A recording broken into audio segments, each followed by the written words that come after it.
Good afternoon বন্ধুরা, মৌসুমি লাইফস্টাইলে আরও একটি ব্লগে তোমাদের স্বাগত। আশা করি তোমরা সবাই খুব খুব খুব ভালো আছো। আমি এখন বেশ ভালো আছি, সেটা তোমরা আমার ব্লগ দেখে বুঝতেই পারছো।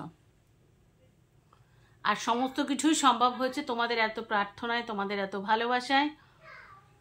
তো ভিডিওটা শুরু করার আগে এটুকু বলি, আমি অত্যন্ত ব্লেসড যে আমি ইউটিউবে এসে আমি এত ভালো ভালো বন্ধু পেয়েছি।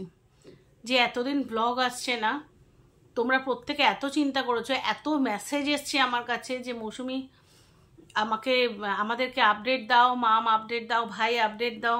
অনেক মেসেজ করেছো তোমরা, যাতে তোমরা আমার খবরটা জানতে পারো। হ্যাঁ, এটা ঠিক কথা যে মেসেজগুলো আমি পড়তে পারিনি, কারণ কাল পর্যন্ত আমার চোখ কালো চশমায় ঢাকা ছিল। আর আমাকে তোমরা এতটাই ভালোবাসো, আমি চাইনি আমার খারাপ অবস্থাগুলো বা আমার এই খারাপ থাকা, আমার কষ্টের সময়গুলো তোমাদের সাথে শেয়ার করতে। তার কারণ আমার ওই অবস্থা দেখলে তোমরা অনেক বেশি কষ্ট পেতে। হ্যাঁ, কিছুটা শেয়ার তো অবশ্যই করেছি, কারণ তোমরা টেনশন করতে যে কেন কি অবস্থায় আছি। তবে প্রতি মুহূর্তের কষ্ট আমি তোমাদের সাথে শেয়ার করতে চাইনি। আমি সবসময় চাই আমার ভালো ভালো ব্লগ তোমাদের কাছে আনতে, আমার সুস্থতা, আমার হেসে থাকা, আমার আনন্দ, এগুলো তোমাদের সাথে শেয়ার করতে। মাঝে মাঝে আমি কিছুটা আপডেট দেই, যেহেতু তোমরা অনেকটা টেনশন করো। এই ঠিক যেমন এতদিন আমি আপডেট দেইনি বলে তোমরা টেনশন করছিলে। তোমরা জানো গত 15-20 দিন, তার চেয়ে মনে হয় বেশি, আমি সেই যে অসুস্থ হলাম, বাড়াবাড়ি হসপিটালে প্রায় মরণাপন্ন হলাম, সেই থেকে আমার ফেস চলছেই।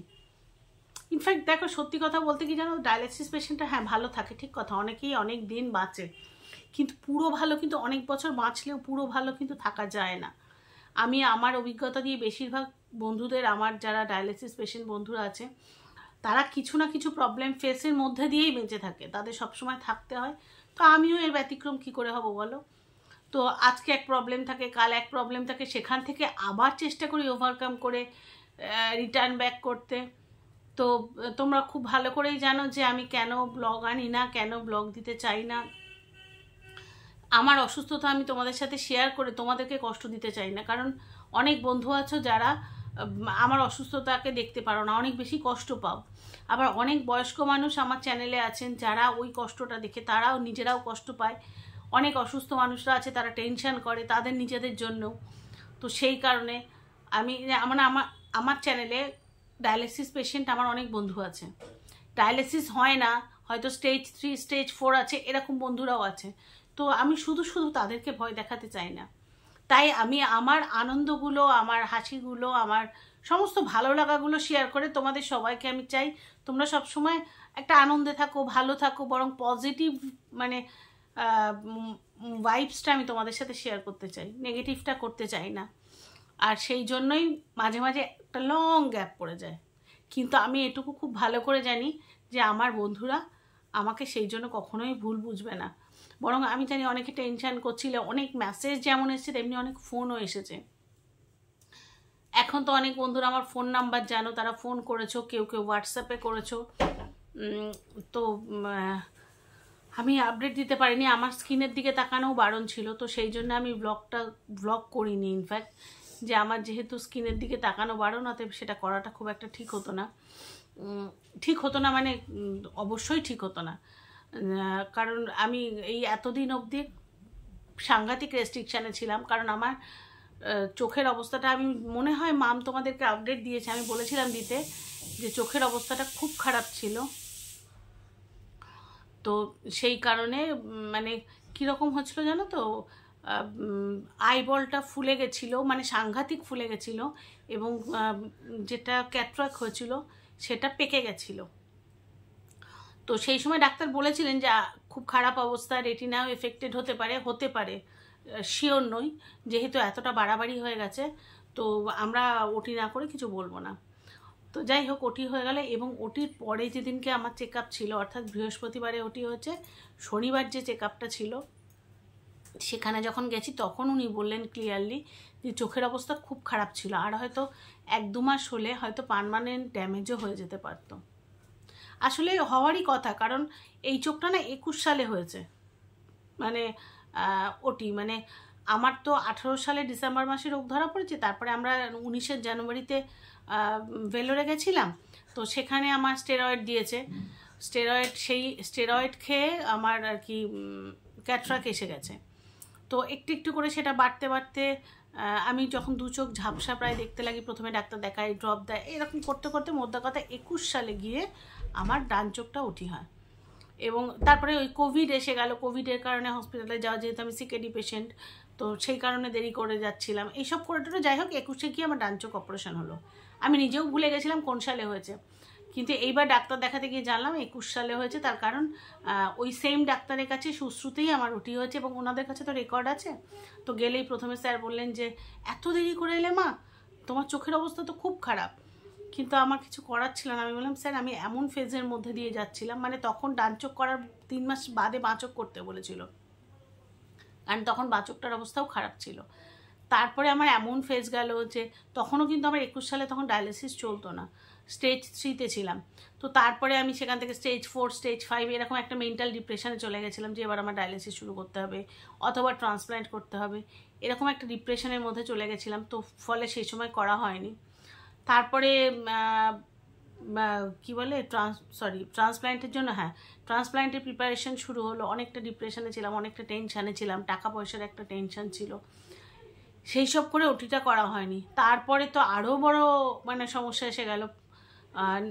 জানলাম আমার হচ্ছে রাইট কিডনিতে কি বলে টিউমার হয়েছে, এবং যেটা কার্সিনোমা আছে, যার বারবার না মানে ওই শব্দটা উচ্চারণ করতে ভালো লাগে না, যাই হোক কার্সিনোমা আছে, এবং সেটাও খুব একটা ভালো পরিস্থিতিতে নেই, সেইটা একটা টেনশন। তারপরে হলো নিউমোনিয়া, যেখান থেকে না ফেরার মতো পরিস্থিতি। তারপরে এইসব করতে করতে বুঝতেই পারছো এতগুলো ফেজ গত 18 ডিসেম্বর থেকে একটা হিউজ অ্যামাউন্ট, এবং সবচেয়ে বড় কথা পাশে কেউ নেই, ওই একটা মানুষের ইনকামের ওপরে বাচ্চাদের পড়াশোনার, সংসার, আমার এত ট্রিটমেন্ট, সমস্ত কিছু বেচতে বেচতে বেচতে বেচতে তলানিতে ঠেকে গেছি। অথবা আমি যে ওটি করবো সেই খরচটাও, যেমন একটা মেন্টাল প্রিপারেশন দরকার তেমন ছিল একটা খরচেরও ব্যাপার, সব মিলিয়ে করে উঠতে পারিনি। কিন্তু এবারে এমন একটা প্রবলেম হয়েছে, তোমাদের সাথে শেয়ার করি। শুধু দেখতে সমস্যা হচ্ছিল বলে হয়তো আমি এখনও ওটি করতাম না, কারণ এই ওটিটাও আমাকে অনেক কষ্ট করে করতে হয়েছে। যাই হোক সেসব বাদ দাও, আমি কষ্টের কথা বলতে চাই না। তো আমার একটা মানে মাথার একটা সমস্যা হচ্ছিলো, আমার কিরকম টাল আসছিল, আমার যেহেতু চোখের, আমি বুঝতে পারছিলাম 2 চোখের একটা অনেকটা ডিফারেন্স। তো ডান চোখ পুরো দেখতে পাচ্ছি, আর বাঁ চোখে মানে 99% দেখতে পাচ্ছি না। আর ওই চোখ ফোলার কারণে হোক বা যে কোনো কারণে হোক, তখন তো সেটা বুঝতে পারিনি। আমি ভাবতাম 2 চোখের 2 রকম পাওয়ারের কারণে, মানে 2 রকম পরিস্থিতির কারণে হয়তো আমার এরকম একটা মাথার মধ্যে কীরকম একটা ডিসএবিলিটি মতো একটা লাগছিল, যেটা ওটি হওয়ার পরে কিন্তু আমার কমে গেছে, অনেকটাই কমে গেছে, মানে প্রায় ধরো 80% কমে গেছে, এখনও কিছুটা আছে। যাই হোক সেটা আমি ফিল করতে পারছিলাম। আর আমি তখন বুঝতে পারছিলাম যে এটা শুধু ডায়ালিসিসের কারণে নয়, তার একটাই কারণ, আমার যারা পুরনো ডায়ালিসিস বন্ধুরা আছে তাদেরকে আমি জিজ্ঞাসা করছিলাম যে তোমাদের কি এরকম হয়, যে তারাও অনেক বছর ডায়ালিসিস নিচ্ছে, তারা বললো না কই এরকম তো হয় না। তখন আমার মনে হলো যে আমার 2 চোখ 2 রকম পরিস্থিতি, সেই কারণে কি এটা হচ্ছে। যাই হোক ডাক্তার দেখালাম, এবং ডাক্তার তো ভয়ই পেয়ে গেলেন। এইসব করে আমি বাধ্য হলাম এক্ষুনি ওটিটা করতে, যদিও সেই ওটিটা করতে আমার খুবই কষ্ট হয়েছে। তো সেই কারণেই বলি যে আমি শুধুমাত্র অসুস্থ ছিলাম সেটা নয়, এটা একটা আমাদের পরিবারের জন্য একটা অত্যন্ত প্রেশার ছিল, কারণ বুঝতেই পারছো যে আমার জন্য ওষুধ, ইঞ্জেকশান, ডায়ালিসিস সব মিলিয়ে আমার চিকিৎসার একটা হিউজ খরচ, সব মিলিয়ে পেরে উঠছিলাম না। তার উপরে ধরো মিঠির পড়াশোনা, মামের জন্য খরচটা এখন অনেকটাই কমে গেছে, তবুও মিনিমাম কিছু, সব মিলিয়ে সংসার, সব মিলিয়ে মানে আমরা ঠিক ব্যালেন্স করে উঠতে পারছিলাম না। তারপরেও করেছি, সেটা যেভাবেই হোক, যত কষ্ট করেই হোক করেছি, ফাইনালি করেছি, এবং তোমাদের সবার আশীর্বাদ ভালোবাসায় আমি এখন ঠিক আছি। কালকে ইয়েটা মানে কি বলবো, ওই যে কালো যে চশমাটা পরা ছিল সেটা খুলে দিয়েছি, কালকে ডাক্তার দেখিয়ে এসেছি এবং বলেছে ঠিক আছে এখন। আর আরেকবার হচ্ছে রেটিনা টেস্ট করতে যেতে হবে, যেহেতু এতটাই খারাপ অবস্থা ছিল যে ওটা অনেকটাই এফেক্টেড ছিল। ভালো আছে না মন্দ আছে টেস্ট না করে তো বলা যায় না, তাই আগে থেকেই বলবো না যে খারাপ আছে। তো আমিও প্রে করবো ঠিক আছে, আর তোমরা তো করবেই সেটা আমি জানি। কিন্তু তোমাদের এত মেসেজ পাচ্ছিলাম, আমার নিজের খারাপ লাগছিল, কিন্তু আমি কি করব বলো, স্ক্রিনের দিকে তাকাতে পারছিলাম না। এবার রইল বা কি মাম তো একটু আপডেট দিয়েছে, আর সত্যি কথা বলতে মামের উপরে পুরো সংসারটা, সেটা তোমরা আমার থেকে খুব ভালো করে জানো। এই পরিস্থিতিতে গত 10 দিন আমি কিচ্ছু করতে পারিনি, তো মাম পুরো সংসারের রান্না বান্না, সংসারের কাজ, বোনকে সামলানো, মানে কপাল গুনে ওর কলেজটা শুরু হয়নি, তাই তো সব কিছু করে মাম আর সেভাবে পেরে উঠছিল না। এবার ও তো ছোটো মানুষ, ওরও তো কিছুটা সময় রেস্টের প্রয়োজন, তো সেইভাবে ও পেরে উঠছিল না, আর আমিও তোমাদেরকে সেভাবে ওই জন্য আর জানাতে পারিনি।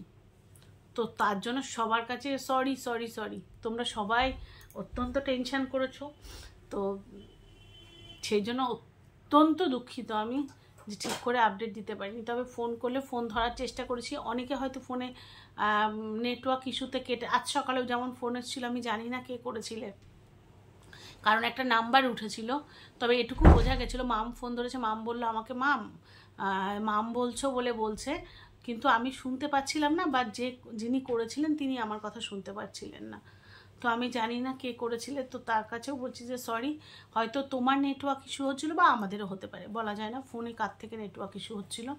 তবে সেই জন্য ভাবলাম যে যতই যাই হোক, এখনও কিছুটা কিন্তু আমি দুর্বল আছি, কিন্তু অনেকটা ভালোও আছি। দুর্বল যতটা আছি তার থেকে ভালো বেশি আছি। তো ভাবলাম চলো আগে সবাইকে আপডেট দিই, সবাইকে জানাই আমি ঠিক আছি, এবং ডেফিনেটলি কাল থেকে তোমাদের কাছে রেগুলার ব্লগ আসবে। আর কালকে আমি যখন হসপিটাল থেকে ফিরছিলাম, ছোট্ট একটা ক্লিপ তুলে রেখেছি, যেটা কালকে রেগুলার ব্লগের সঙ্গে আর কি করে দেবো, মার্চ করে দেবো।